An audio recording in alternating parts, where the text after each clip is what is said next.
رب اشرح لي صدري ويسر لي أمري واحلل عقدة من لساني يفقه قولي ربي زدني علما ربي زدني علما ربي زدني علما اللهم فقهنا في الدين اللهم إني أسألك علما نافعا وعملا متقبلا ورزقا طيبا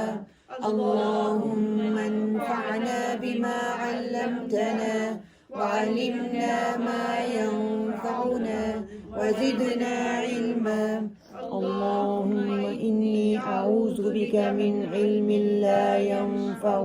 ومن قلب لا يخشع ومن نفس لا تشبع ومن دعوة لا يستجاب لها اللهم ألهمني رشدي وأعذني من شر نفسي نية تعلما وتعليما لله تعالى الحمد لله نحمده ونستعينه ونعوذ بالله من شرور أنفسنا ومن سيئات أعمالنا من يهده الله فلا مضل له ومن يضلل فلا هادي له وأشهد أن لا إله إلا الله وحده لا شريك له وأشهد أن محمدا عبده ورسوله اللهم أرنا الحق حقا وارزقنا اتباعه وأرنا الباطل باطلا وارزقنا اجتنابه اللهم لا سهل إلا ما جعلته سهلا وأنت تجعل الحزن سهلا إذا شئت اللهم إني أسألك لذة النظر إلى وجهك والشوق إلى لقائك اللهم اجعل القرآن ربيع قلبي ونور صدري وجلاء حزني وذهاب همي اللهم ثبتنا عند الموت بلا إله إلا الله اللهم اجعلني أحبك بقلبي كله وأرضيك بجهدي كله اللهم أهدني وسددني اللهم أهدنا وسددنا اللهم أهدنا واهدنا به آمين يا رب العالمين السلام عليكم ورحمة الله وبركاته چلیں انشاءاللہ بإذن اللہ ریاض الصالحین حدیث نمبر 22 انشاءاللہ تعالی وہاں سے ہم سٹارٹ کریں گے. جلد اول ہے. جو حدیث ہے تھوڑی سی لمبی ہے اور ہماری اس ٹاپک کی توبہ کے ٹاپک کی آخری 2-3 حدیث ہیں. کوشش کروں گی کہ ان کو آج کمپلیٹ کر لیں انشاءاللہ تعالی. حضرت ابو عمران بن حسین رضی اللہ سے روایت ہے کہ جوہینہ قبیلہ کی ایک عورت جو زنا سے حاملہ تھی بارگاہ نبوت میں حاضر ہوئیں اور کہنے لگی یا رسول اللہ صلی اللہ علیہ وآلہ وسلم میں حد کی مستحق ہو چکی ہوں، اس کو مجھ پر قائم فرما دیں. آپ صلی اللہ علیہ وآلہ وسلم نے اس کے وارث کو بلایا اور اس کو فرمایا کہ اسے اپنے ہاں اچھے طریقے سے رکھو، جب بچہ پیدا ہو جائے تو پھر اس کو میرے پاس لاؤ. چنانچہ اس نے اسی طرح کیا. آپ صلی اللہ علیہ وآلہ وسلم نے اس عورت کے متعلق حکم فرمایا کہ اس کے کپڑوں کو اس کے جسم پر باندھ دو اور اس کو رجم کر دو. چنانچہ وہ رجم کر دی گئی. پھر آپ صلی اللہ علیہ وآلہ وسلم نے اس پر نماز جنازہ پڑھی. حضرت عمر فاروق رضی اللہ تعالیٰ عنہ نے خدمت میں حاضر ہو کر عرض کیا اس نے تو زنا کیا ہے، کیا پھر بھی آپ صلی اللہ علیہ وسلم اس پر نماز جنازہ پڑھتے ہیں؟ آپ صلی اللہ علیہ وسلم نے ارشاد فرمایا اس نے ایسی توبہ کی ہے کہ اگر وہ مدینہ کے 70 آدمیوں پر تقسیم کی جائے تو ان کی بخشش کے لیے کفایت کر جائے. کیا اس سے بڑھ کر کوئی بات ہے کہ اللہ کی خاطر اس نے اپنی جان قربان کر دی؟ کہ ایک ایسی عورت جس نے زنا کیا اس نے اپنے رب سے معافی مانگی اور اپنے نبی، اس وقت کے نبی جو نبی محمد صلی اللہ علیہ وسلم تھے، ان کے پاس وہ آئی، آ کے اس نے اقرار کیا سب کے سامنے، ہچکچائی نہیں. اور آپ صلی اللہ علیہ وسلم نے کیا کہا کہ بچے کو پیدا کیا جائے. بچہ پیدا ہوا اس کے بعد پھر وہ آپ صلی اللہ علیہ وسلم کے پاس آئی اور آ کے کیا کہا کہ بچہ پیدا ہو چکا ہے. تو پھر اس کو سزا دی گئی، اور سزا دی گئی تو اس پر حضرت عمر رضی اللہ تعالیٰ نے سوال کھڑا کیا کہ وہ تو زانیہ تھی، آپ نے اس کی نماز پڑھی. تو آپ صلی اللہ علیہ وسلم نے کہا کہ اس نے اتنی سچی توبہ کی ہے، اتنے دل سے توبہ کی ہے کہ مدینہ کے 70 آدمیوں میں اگر تقسیم کر دی جائے تو ان کی بخشش کے لیے وہ کافی ہو جائے گی. کہ کتنی سچی توبہ اس نے کی ہوگی.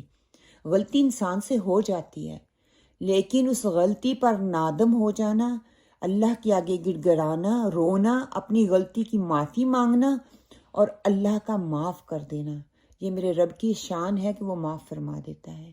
کچھ پوائنٹ ہیں جو ہم جس پہ تھوڑا سا پونڈر آن کر سکتے ہیں. ایک تو یہ کہ حد کا نفاذ جو ہے وہ کون کرے گا؟ وہ اسلامی حکومت یا وقت قاضی جو ہو وہ اس کا ذمہ دار ہوگا، وہ اس حد کو نافذ کروائے گا. اگر کوئی آج کے حالات میں ایسا کر لیتا ہے تو اس کے گھر والوں کو نرمی اور رحمت اس کے ساتھ کرنی چاہیے. غلطی ہو گئی ہے لیکن ایک وقت اس میں جلدی نہیں کرنی چاہیے، ایک وقت کا انتظار کریں اور اس کے بعد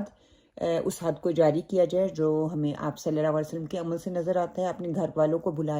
بلا کے کیا کہا کہ اس کے ساتھ نرمی والا معاملہ کرو، جب بچہ پیدا ہو جائے گا تو پھر دیکھیں گے. پھر پردے داری کا لحاظ رکھا جائے، حد نافذ کی جائے گی، اس کو سزا بھی دی جائے گی، لیکن اس میں بھی جو حجاب ہے، جو پردہ ہے، اس کا لحاظ رکھا جائے گا. پھر نماز جنازہ کا حق ہے، اس نے غلطی کی لیکن اس کے باوجود وہ مسلمان ہونے کی حیثیت کو برقرار رکھا نا، اس کو آپ صلی اللہ علیہ وسلم نے کہ وہ مسلمان تو ہے نا، وہ دعا اور استغفار کی حقدار ہے. پھر اس کے ساتھ توبہ کی عظمت جو ہمارے سامنے آتی ہے کہ انسان جب سچی توبہ کر لیتا ہے تو یہ اتنی بڑی بات ہے، اتنی عظیم بات ہے کہ وہ سچے دل سے بلند جذبے کے ساتھ جب انسان توبہ کرتا ہے تو اللہ سبحانہ وتعالیٰ اس کی توبہ کو کتنی قبولیت کا درجہ دیتے ہیں. پھر یہ کہ کسی بھی افراد سے کبھی بھی کوئی بھی غلطی ہو سکتی ہے،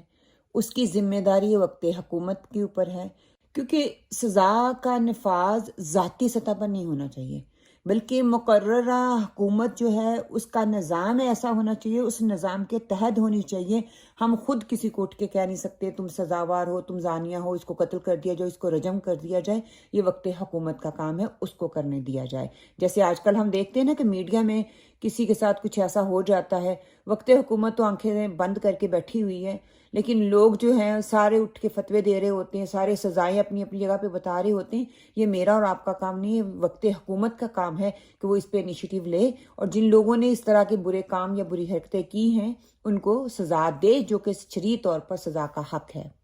اب اگلی حدیث کو ہم پڑھ لیتے ہیں. حدیث نمبر 23 جلد اول ریاض الصالحین پیج 40. وعن ابن عباس وانس ابن مالک رضی اللہ عنہم ان رسول اللہ صلی اللہ علیہ وسلم قال لو ان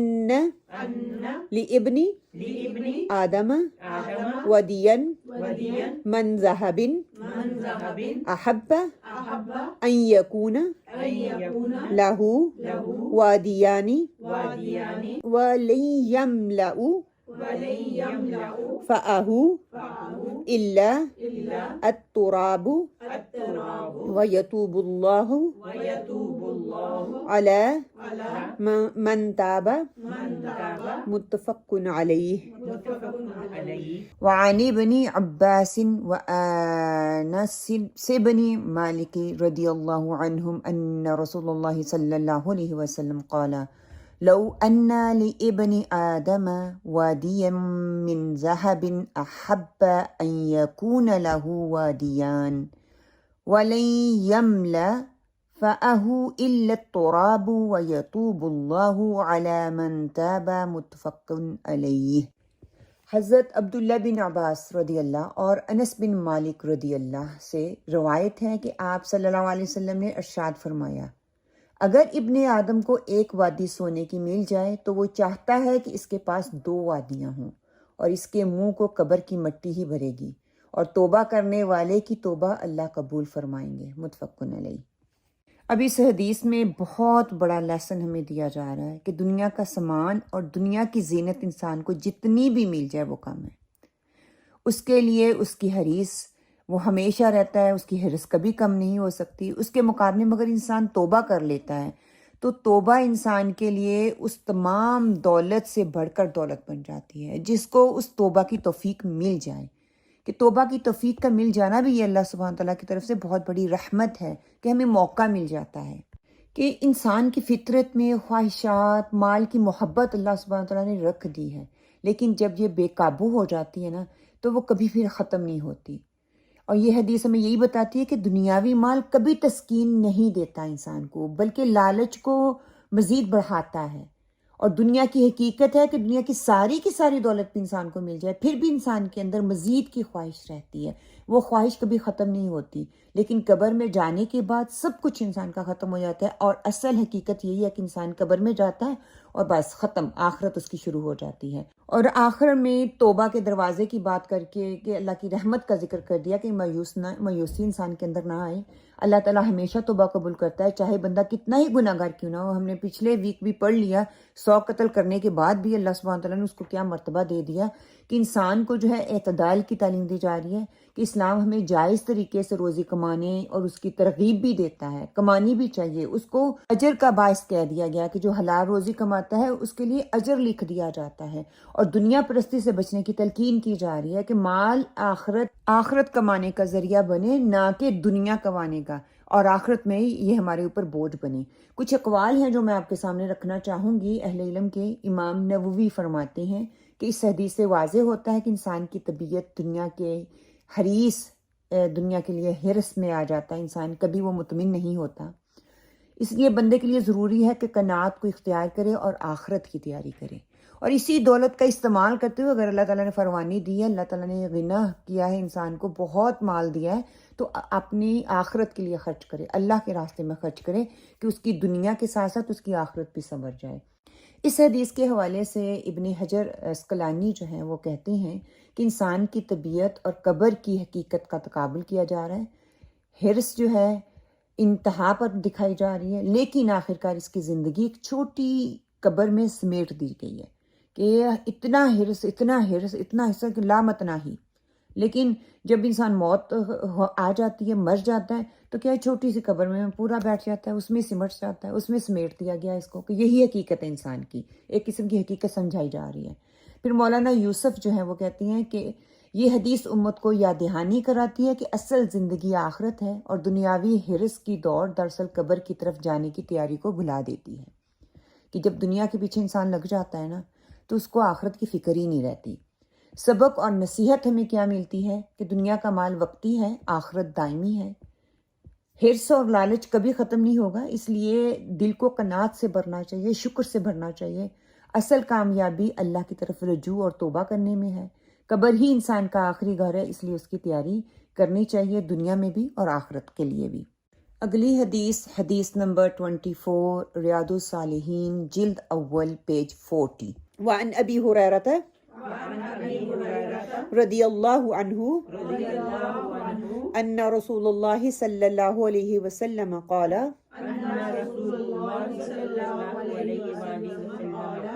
یضحک اللہ سبحانہ تعالی الى رجلین یقتل احدہما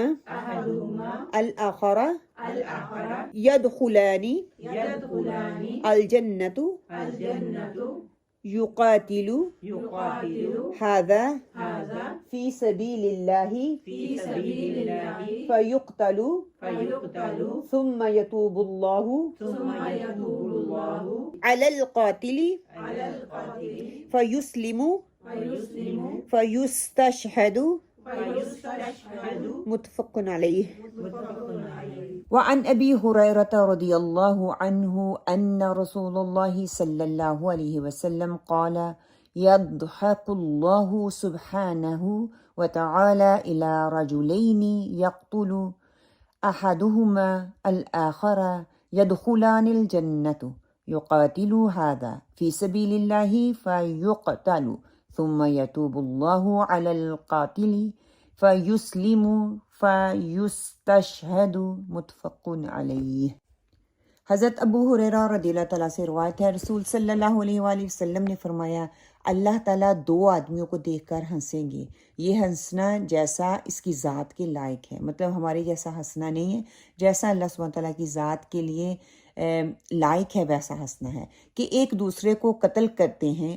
اور جنت میں جاتے ہیں۔ ایک اللہ کی راہ میں لڑتا ہے اور قتل کیا جاتا ہے، پھر قاتل پر اللہ رجوع فرماتا ہے اور وہ مسلمان ہو کر شہید ہو جاتا ہے، متفق علیہ۔ اب اس حدیث کو اگر ہم دیکھیں کہ ایک دوسرے کو قتل کیا، اللہ سبحانہ تعالیٰ ان پہ مسکرائے، دونوں جنت میں چلے گئے، اب یہاں پہ کیا بتانا مقصود ہے؟ یہ ایک عجیب واقعہ ہے جو بتایا جا رہا ہے کہ جس کا مقصد رحمت الہی اور توبہ کی قوت کو اجاگر کرنا ہے، کہ یہ ہر ایک قتل کے بعد ہر کوئی انسان جو ہے قتل کرے گا اور جنت میں چلا جائے گا، یہ نہیں ہے۔ یہ واقعہ مخصوص طور پہ جو ہے نادر کہہ لیں واقعہ ہے جو ہمارے سامنے رکھا جا رہا ہے، کہ یہ ایک عمومی قانون جو ہے کہ ہر قاتل کے لیے اس کا نتیجہ یہ نہیں نکلے گا۔ ایک خاص معاملے کی وجہ سے اور توبہ کی شدت اور